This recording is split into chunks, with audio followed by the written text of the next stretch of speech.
Alhamdulillah, alhamdulillahilladzi arsala rasulahu bil huda wa dinil haq liyuzhirahu 'alad dini kullihi wa kafa billahi shahida. Ashhadu an la ilaha illallah wahdahu la syarikalah wa ashhadu anna sayyidana Muhammadan abduhu wa rasuluh alladzi la nabiyya ba'dah. Allahumma salli wa sallim wa barik ala sayyidina Muhammad wa ala alihi wa sahbihi wa sallim ajma'in. Amma ba'du fa ya ibadallah, ittaqullaha haqqa tuqatih wa la tamutunna illa wa antum muslimun.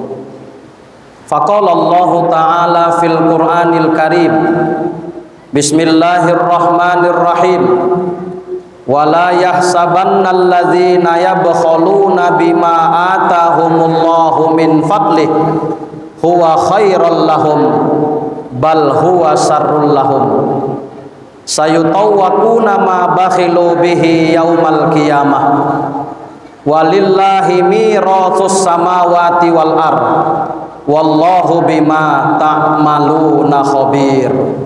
Shadaqallahul azim walhamdulillahi rabbil alamin. Puji dan syukur kita panjatkan kehadirat Allah Subhanahu wa taala atas limpahan nikmat dan karunia yang telah dan masih diberikannya kepada kita, terutama sekali nikmat iman dan Islam, nikmat kesehatan, nikmat kesempatan, panjang umur, sehingga pada Jumat kali ini kita masih dapat berhadir di masjid yang kita cintai dalam rangka menjalankan kewajiban kita, salat fardu Jumat secara berjamaah. Rasul bersabda dalam hadisnya, man taraka salasa jumu'atin bighairi uzrin kutiba minal munafikin. Siapa yang meninggalkan 3 kali sholat Jumat tanpa uzur yang syar'i, tanpa alasan yang dibenarkan, maka dicatat dirinya sebagai kelompok orang munafik. Salawat dan salam sama kita hadiahkan kepada junjungan alam Sayyidul Anam Rasulullah Muhammad sallallahu alaihi wasallam. Semoga kita akan mendapatkan syafaatnya nanti di hari kiamat kelak. Amin ya rabbal alamin. Hadirin jamaah salat fardu Jumat rahimakumullah. Di dalam kitab Nasaihul Ibad karangan Imam An-Nawawi Al-Bantani As-Syafi'i, Imam Nawawi Banten dikenal sebagai guru daripada ulama-ulama yang ada di Nusantara. Beliau adalah guru dari Syekh Khalil Bangkalan. Beliau adalah guru daripada Kiai Haji Hasyim Asy'ari, pendiri NU. Bahkan beliau adalah guru daripada Kiai Haji Ahmad Dahlan, pendiri Muhammadiyah. Bahkan Imam Nawawi Banten merupakan buyut dari wakil presiden kita sekarang, Kiai Haji Ma'ruf Amin. Di dalam kitabnya tersebut, Imam Nawawi mengutip satu kalam yang indah yang datangnya dari Imam Ali bin Abi Thalib. Imam Ali berkata, la yazalud din wad dunya qaimaini madamat arba'atu asya'a.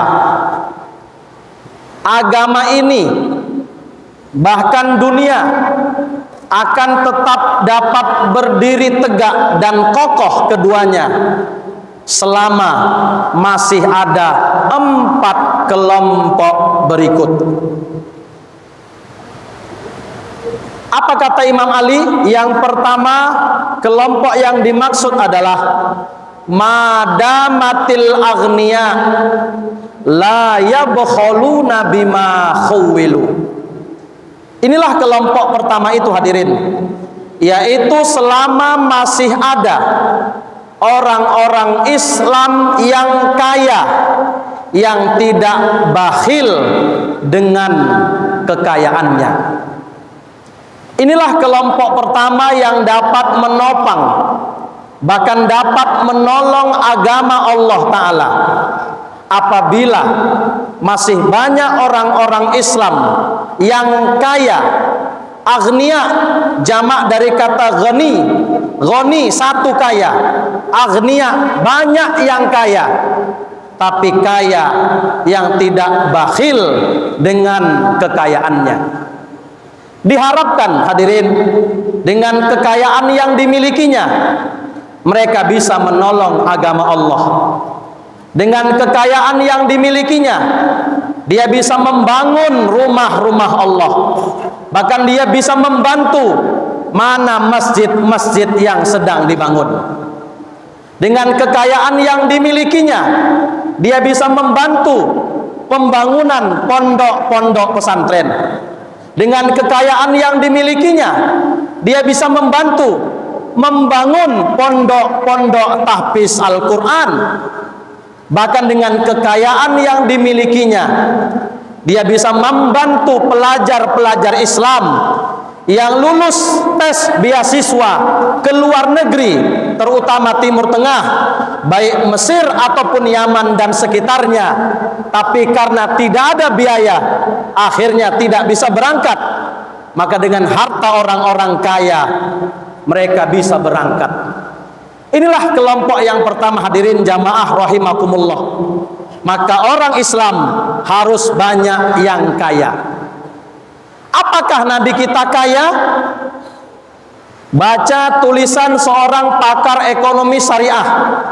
Beliau bernama Dr. Safi'i Antonio, pakar ekonomi syariah. Apa kata beliau? Rasul kalau beliau setiap mendapatkan harta, hartanya beliau simpan, beliau tabung, maka Nabi adalah orang yang paling kaya di zamannya. Tapi karena Nabi sekalipun tidak pernah menyimpan hartanya, bermalam di rumahnya. Lalu kemana harta Nabi gunakan? Selalu Nabi alokasikan, Nabi salurkan kepada sahabat-sahabat yang membutuhkan. Maka oleh karena itu hadirin jamaah rahimakumullah, benarlah kata Nabi dalam satu hadisnya, ni'mal malus soleh lirrojulis soleh, sebaik-baik harta apabila dimiliki oleh orang yang soleh. Mengapa? Bila harta dipegang sama orang yang soleh, maka hartanya akan digunakan kepada jalan-jalan yang soleh. Tapi bila harta dipegang sama orang-orang yang tidak soleh, maka hartanya akan habis untuk aktivitas yang sia-sia dan tidak bermanfaat. Maka oleh karena itu bercita-citalah kita agar kita bisa menjadi orang kaya dengan niatan, bila aku kaya akan kugunakan hartaku untuk menolong agama Allah Subhanahu wa ta'ala. Hadirin jamaah rahimakumullah, sebaliknya orang kaya yang bakhil, jangankan untuk agama Allah, untuk tetangganya, untuk masyarakatnya pun mereka tidak akan merasakan manfaatnya. Oleh karena itu hadirin jamaah rahimakumullah, jadilah kita orang kaya yang pemurah, bukan jadi orang kaya yang pelit. Bagi yang pelit, cukuplah firman Allah berikut, Ali Imran ayat 180 sebagai cambuk buat kita semua. Allah berkata dalam kalamnya, wala yahsabannal ladzina yabkhuluna bima atahumullahu min fadlih huwa khairul lahum bal huwa sarrul lahum. Janganlah mengira bahwa orang-orang yang pelit di saat Allah karuniakan kepada mereka harta yang banyak, itu adalah merupakan satu kebaikan. bal huwa sarrul lahum, akan tetapi hal demikian merupakan keburukan bagi mereka. Sayutawwaquna ma bakhilu bihi yaumal qiyamah, kelak harta mereka akan dikalungkan kepada leher-leher mereka nanti pada hari kiamat. Yang seharusnya hartanya bisa menolong mereka, menjadi sajadah terbang mereka menuju surganya Allah, justru harta orang bakhil akan menyiksa dan menyulitkan mereka nanti pada hari kiamat. Saking hinanya orang yang pelit itu hadirin, Nabi pernah mengeluarkan satu pernyataan, orang bodoh, jahil, tapi pemurah lebih disukai oleh Allah ketimbang orang yang soleh, bahkan alim tapi bakhil. Nauzubillah summa nauzubillah. Ini kelompok yang pertama hadirin jamaah rahimakumullah. Kemudian yang kedua, kata Imam Ali bin Abi Thalib, kelompok yang kedua yang dapat menopang agama Allah adalah madamatil juhala la yastaghbiruna amma la ya'lam. Apa itu juhala? Jahil. Apa itu jahil? Bodoh, tapi yang tidak sombong terhadap kebodohannya. Bodoh itu ada dua hadirin. Ada bodoh yang terpuji, ada bodoh yang tercela. Bodoh yang terpuji, bodoh yang tidak sombong dengan kebodohannya. Apa maksudnya? Bodoh tapi masih mau belajar. Bodoh tapi masih mau berguru. Bodoh tapi masih mau mengaji. Ini bodoh yang tawadhu. Bodohnya mulia. Tapi ada bodoh tercela. Bodoh tapi sombong dengan kebodohannya, terutama dalam perkara agama. Jujur hadirin, kita banyak yang masih tidak tahu terhadap persoalan agama kita, tapi kita sombong dengan kebodohan kita. Kita tidak mau mengaji, kita tidak mau berguru, kita tidak mau belajar. Inilah yang dapat merusak agama itu, orang bodoh yang sombong dengan kebodohannya. Apalagi orang bodoh tapi sok pintar dalam urusan agama. Seorang ulama yang saat ini digemari, dikagumi, yang diakui kealimannya, muridnya almarhum Kiai Haji Mbah Maimun Zubir. Beliau bernama Gus Baha. Apa kata beliau? Fitnah terbesar di akhir zaman ini adalah ketika ada orang yang bukan ahli agama tapi cerita agama. Inilah fitnah yang paling berbahaya saat ini. Tukang bubur cerita agama, ini fitnah terbesar saat ini. Tukang rujak cerita agama, ini fitnah terbesar saat ini. Bukan ahli agama tapi cerita agama. Belajar dari ketawaduan Imam Malik, gurunya Imam Syafi'i. Imam Malik belajar adab 30 tahun. Setelah itu beliau lanjutkan dengan belajar ilmu 20 tahun. 50 tahun belajar, baru beliau turun gunung berfatwa menyampaikan agama Allah. Itulah Imam Malik hadirin jamaah rahimakumullah. Maka oleh karena itu hadirin, jadilah kita orang yang bodoh tapi tawadhu, bodoh yang terpuji, bodoh tapi masih mau mengaji dan masih mau berguru. Kita buktikan kalau kita masih banyak yang bodoh. Sujud itu adalah rukun sholat. Saya yakin kita semua banyak yang tahu. Tapi pertanyaannya, apakah kita semua tahu apa saja syarat-syarat dalam sujud? Saya yakin banyak yang tidak tahu.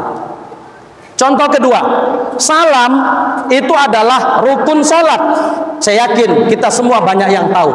Tapi pertanyaannya, apakah kita semua tahu apa saja syarat-syarat dalam salam? Baca kitab I'anatul Thalibin. Ada 11 syarat salam. Contoh ketiga, kita tahu tawaf itu rukun haji, rukun umroh. Kita semua pada tahu. Tapi pertanyaannya, Apakah kita semua tahu syarat-syarat dalam tawaf? Bila syaratnya tak terpenuhi, maka rukunnya menjadi tidak sah. Ditolaklah ibadah tersebut. Kalau nggak ngaji, kita nggak tahu, hadirin rahimakumullah. Maka oleh karena itu, jadilah orang bodoh tapi tawaduk. Apa cirinya? Bodoh tapi masih mau belajar. Bodoh tapi masih mau berguru. Bodoh tapi masih mau mengaji. Jangan jadi orang bodoh yang sombong dengan kebodohannya. Ini yang kedua, hadirin jamaah rahimakumullah. Yang ketiga, kata Imam Ali bin Abi Thalib adalah madamatil fuqara la yabi'una akhiratahum bidunyahum. Kelompok yang ketiga adalah selama masih banyak orang fakir, miskin yang tidak menjual akhiratnya dengan dunianya. Udah fakir, miskin, dia jual akhiratnya dengan dunia. Ini yang berbahaya. Biarpun fakir, miskin, jangan kita jual akhirat kita. Adakah orang fakir, miskin menjual akhiratnya dengan dunianya yang tidak seberapa? Banyak. Apa contohnya? Gara-gara kerja, contoh tukang, gajinya 120, tapi gara-gara kerja yang gajinya tak seberapa, tinggal sholatnya. Jadi kenek, gajinya 100.000, 80.000, tak seberapa nilainya, tapi gara-gara kerja tinggal sholatnya. Gara-gara nyupir yang gajinya mungkin 60.000 sehari, tapi gara-gara kerja supir tinggal sholatnya. Bahkan bagi yang kerja di kantor sekalipun, yang katanya besar gajinya, tapi bila dibandingkan dengan akhirat tidak ada artinya apa-apa. Bila gara-gara kerja mengejar dunia tinggal sholatnya, maka hakikatnya mereka telah menjual akhiratnya dengan dunianya. Maka oleh karena itu hadirin, bekerjalah, kejar dunia itu, tapi jangan tinggalkan akhirat kita. Bekerjalah, tapi jangan tinggalkan ibadah. Satu ketika Nabi pernah menyelupkan jari telunjuknya ke dalam air laut. Lalu Nabi bertanya, wahai sahabatku, tahukah kalian apakah ada yang lengket dari air laut di telunjuk itu? Ada ya Rasul. Banyak atau sedikit? Sedikit. Itulah dunia. Yang sikit tuh, itulah dunia. Lalu akhirat mana Rasul? Itulah lautan yang luas tuh, gambaran akhirat berapa ribu miliar kali lipat. Maka betapa merugilah orang bila gara-gara bekerja mengejar dunia yang tak seberapa nilainya, sampai dia tinggalkan akhiratnya dengan cara meninggalkan ibadah. Nauzubillah summa nauzubillah. Terakhir hadirin jamaah rahimakumullah, kata Imam Ali bin Abi Thalib, kelompok keempat yang dapat menopang agama ini adalah madamatil ulama ya'maluna bima alimu. Selama masih banyak para alim ulama yang mengamalkan ilmu yang telah mereka ajarkan. Hadirin, mari kita muliakan ulama-ulama kita. Kita hormati guru-guru kita. Dengan sebab ulama kita bisa mengenal Allah dan Rasulnya. Dengan sebab ulama kita bisa mengenal agama Islam. Dengan sebab ulama bisa kita mengenal Allah dan Rasulnya. Bahkan tanpa ulama, laulal ulama lakanan naskal bahaim, maka niscaya manusia seperti binatang ternak. Mari kita muliakan para ulama-ulama kita. Kita doakan ulama-ulama kita istiqomah di jalan dakwahnya. Kita doakan ulama-ulama kita panjang umur, sehat walafiat, sehingga kita bisa mengambil manfaat daripada para ulama-ulama kita. Kata Nabi, menyalami ulama hakikatnya menyalami diriku. Duduk bersama ulama hakikatnya duduk bersamaku. Mengunjungi rumah ulama hakikatnya mengunjungi rumahku. Dan memuliakan ulama, maka hakikatnya dia telah memuliakan aku. Mudah-mudahan bermanfaat, mudah-mudahan ada pelajaran yang bisa kita ambil, mudah-mudahan kita termasuk satu dari 4 kelompok yang dapat menopang agama Allah. Barakallah li wa lakum fil Qur'anil Karim, wa nafa'ni wa iyyakum bima fihi minal ayati wa zikril hakim, wa taqabbala minni wa minkum tilawatahu innahu huwal ghafurur rahim. Alhamdulillah, alhamdulillahillazi nahmaduhu wa nasta'inuhu wa nastaghfiruh wa na'udzubillah min sururi anfusina wa min sayyiati a'malina may yahdihillahu fala mudhillalah wa may yudlil fala hadiyalah. Ashhadu an la ilaha illallah wahdahu la syarikalah wa ashhadu anna sayyidana Muhammadan abduhu wa rasuluh. Allahumma shalli wa sallim wa barik ala sayyidina Muhammad wa ala alihi wa sahbihi wa sallim ajmain. Amma ba'du fa ya ayuhan nas ittaqullaha mastata'tum wasari'u ila maghfiratin min rabbil alamin wa'lamu annallaha amarakum bi amrin bada'a fihi bi nafsihi wa sanna bi malaikatil musabbihati wa kursih innallaha wa malaikatahu yusalluna 'alan nabi ya ayyuhalladzina amanu sallu 'alaihi wa sallimu taslima wardallahumma 'ala arba'atil khulafa'ir rasyidin sayyidina Abi Bakri wa Umar wa Utsman wa Ali wa 'ala baqiyatis sahabati wat tabi'in wa tabi'it tabi'in wa man tabi'ahum bi ihsanin ila yaumiddin wa 'alaina ma'hum bi rahmatika ya arhamar rahimin. Allahumma ighfir lil muslimina wal muslimat wal mu'minina wal mu'minat al ahya'i minhum wal amwat innaka sami'un qaribun mujibud da'wat. Allahumma ja'alna minat tawwabin waj'alna minal mutatahhirin waj'alna min ibadikas sholihin. Allahumma a'izzal islam wal muslimin wa ahlikil kafarata wal musyrikin wal munafiqin waz zalimin. Rabbana atina fid dunya hasanah wa fil akhirati hasanah wa qina adzaban nar. Ibadallah, innallaha ya'muru bil adli wal ihsan wa ita'izil qurba wa yanha 'anil fahsai wal munkari wal baghi. Ya'izukum la'allakum tazakkarun. Fazkurullahal azima yazkurkum wa la dzikrullahi akbar.